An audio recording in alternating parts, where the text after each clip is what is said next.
What is up, my second period, fourth period, fifth period, sixth and seventh periods? It's good to be back with you guys again today. Unfortunately, I'm not there in person, but I'm here on YouTube Live, and we are going to continue talking about the president's remarks to America's school children. So if you have your springboard, go ahead and open it up to page 373. Digital PDF, I'm on page 395. So we yesterday should have finished the soapstone. You should have been able to identify, obviously, the speaker is former President Obama. The occasion is an address to America's school children. I think we can surmise that there's maybe a bit of a reaction to what people might say, well, kids are lazy these days, or the misconception that kids are lazy. So we could look at whether or not kids are lazy could be the occasion. And remember, I want you guys to make sure that you don't confuse the occasion with the purpose. The purpose is going to be different. What is the author trying to do? Author's purpose, obviously. So the occasion is going to be a little bit different. You could say reaction to the misconception of teen laziness, like we talked about last week, or it could just be in the scope of his presidential duties. What is the occasion for this speech? He is fulfilling his duties as president to speak to the American public. Now, the audience, obviously, is American school children, not necessarily kids from East High School. The purpose, why did the author write this text? I want you to go a little further than to inspire. I want you to make note that he has a call to action. He wants the students to do something, and that's going to play into the subject. Well, what is the topic? What is he talking about? Well, obviously, you should be able to pull that from the text, but here's where it gets a little more tricky. What is the author's tone? So he's not like angry. He's not pushing the kids and saying, you need to do better. He's not a coach. He's the president. And when he builds that relationship with the audience, giving his childhood story, talking to the kids, getting kind of all in their feels, that's going to soften his tone a little bit, give him some more credibility so that when he does give the call to action, we are much more receptible. So here's where we're going to focus today. A little bit of a shorter assignment, but maybe a little bit more writing since you've done most of the reading yesterday. So returning to the text, you're going to respond to these questions, and the forms are live. They're already in the teams for you to answer. Oh, I'm sorry, these are yesterday's questions. So that's also in the forms, but I wanted to get to today's questions. So we already know about logos, ethos, and pathos. Logos has to do with the evidence, the information, the logical arguments. Pathos having to do with, and I'll draw some shapes here. Pathos having to do with what values, beliefs, and emotions are expressed within the text. So that's going to be your emotional appeals. That's going to be the stuff like when you see those commercials where they have the dogs outside and they're like, donate today and save a pet. So how does the audience's emotions, how does the speaker refer to the audience's emotions? And how do they build their credibility? Like we said, when he shares that story of himself as a child, hello, fellow teenagers, he is building that credibility, saying, I know what it's like to be a child. I know what it's like to go to a school. So I know many of the things that you are dealing with. He's building his credibility, not just the president show up, well, you kids need to do this and that. Okay, boomer. So this is what we're getting into today, the SMELL strategy. Now, SMELL is an acronym for sender, message, and emotional strategies, logical strategies, and language. Now, they leave the strategies out, so it's not SMELL. What's the sender-receiver relationship? Whom are the images and languages meant to attract? Now, there's really not any images here, mostly language. What is the message? So tell me, summarize today, what is the message of the speaker? What's the desired effect of the emotional strategies? Is he trying to make you sad? Is he trying to make you happy? Is he trying to make you angry and take action against something? What logic is being used? And how does this logic, or the absence of logic, affect the message? Now, I'm going to tell you this guy's not crazy, very logical, very measured in his delivery.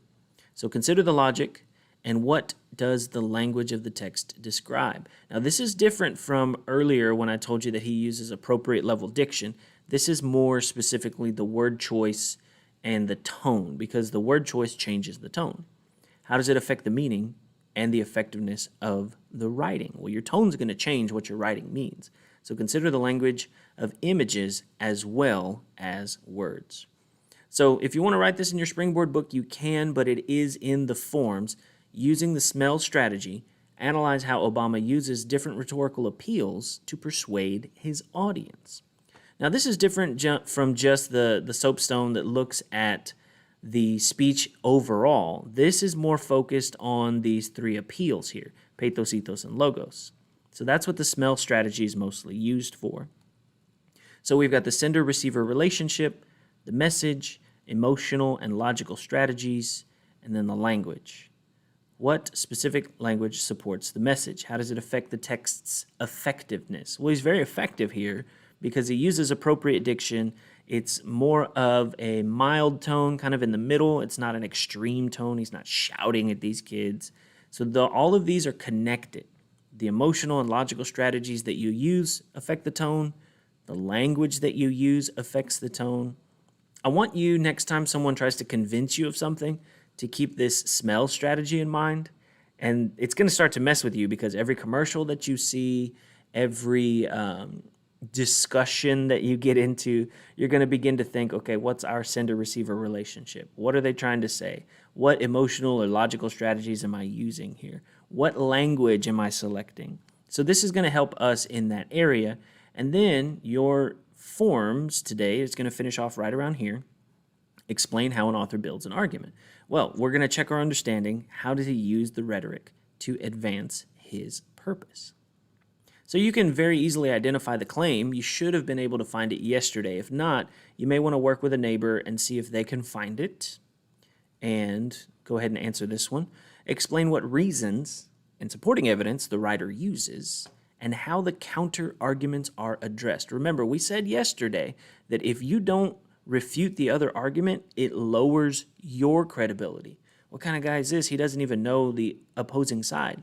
But if you address it and refute it, it builds the strength of your argument, not just because you're like, oh, ratioed, but because you've thoughtfully processed their information, come to your own conclusion. Now, towards the end of the essay, identify the direct address to the reader towards the end of Obama's essay. In addition to the evidence that support the writer's claim, think about this. Does the advice presented in that direct address, does it help the writer build a persuasive argument? Should he have left it out? Does it kind of tie a bow on his argument? You need to tell me. What did you see when you read it? So you may need to go back and read that portion again.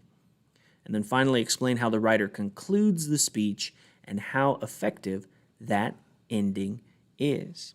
So today might be a little shorter since you kind of read yesterday. You should actually have time to give it a second reading to make sure that you have all of the elements. But if you are able to finish this forms assignment today, then you shouldn't have any homework. So I'm hopeful that you guys will be able to finish the forms today, that you won't have any homework tonight. And if you do need to finish yesterday's, remember that yesterday's forms are due tonight by midnight. So if you need to check with a neighbor and see if you guys came up with the same thing for soapstone, or even check with somebody from another class, just to make sure that you're understanding the persuasive techniques here that the president is using. So that's about all that I have for you guys today. Again, make sure that you finish the forms. Also, as a side note, make sure that you, speaking of forms, are ready next week to go down and register for classes with the counselors. So if you need another form for course selection, you can find it on the counselor link. I posted it days ago, or you can go to the VISD website and look at the counselor webpage or the VEHS website. Just click on staff, counselors, and course selection. So as always, I'm available via email or Teams message. If you have any chats today, I won't respond right away because we're going all through meetings throughout the day. But I will see you guys soon. I will be back physically in person on Thursday, and I'll have another video for you guys tomorrow. See you soon.